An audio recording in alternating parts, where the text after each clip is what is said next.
March 11, 2021 marks 1 year since the World Health Organization declared that the COVID-19 outbreak was officially a pandemic. It has been 12 months of this terrible pandemic continuously raging, 12 months that are unlike any other in recent history. The total number of people known to have been infected has risen to 118 million, and the number of deaths caused by COVID-19 is now more than 2.6 million. Underneath this tragic roundup of fatality is the immense and widespread suffering the health crisis has brought into the lives that continue.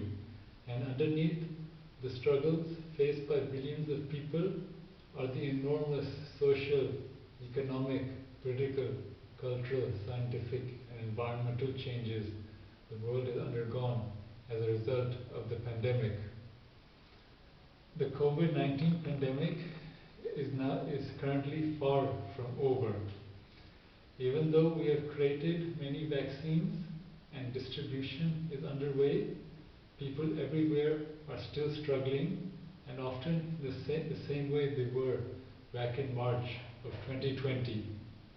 Those days will be remembered for a long time. The world changed drastically as soon as the WHO made its announcement, and we were thrust into unfamiliar and uncertain circumstances.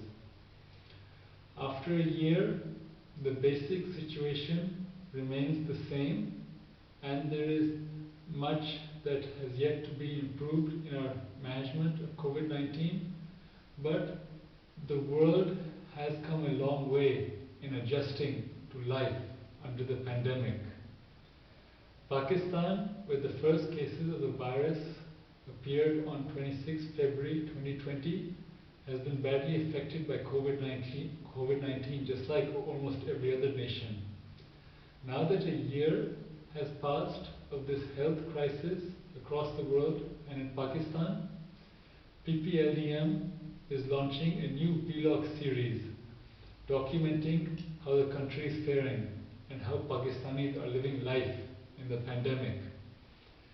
We will be looking at where things now stand and what has changed since the early days of COVID-19. And we will be discussing what could have been done all this time and what we need to do from now on as we go through the second year of the pandemic. COVID-19 is a crisis that involves how society operates and how ordinary people live their lives and interact with each other. This is what we will be exploring in this series. From our base in Islamabad, we will be taking a look at everyday affairs, looking at how people are doing things down to the micro level, and we will be looking at how policies from high up are being implemented. In particular, we will be explaining and examining a certain idea, which is that we can allow society to continue running without letting the virus spread by completely restructuring society. Why do we need to shut everything down in order to shut down the virus? We just need to attack the actual physical ways the virus is spreading. There is so much needs to be changed, and this series aims to find out what can be changed. I am Shazif Khan, and you are watching the YouTube channel of Pakistan's People-Led Disaster Management.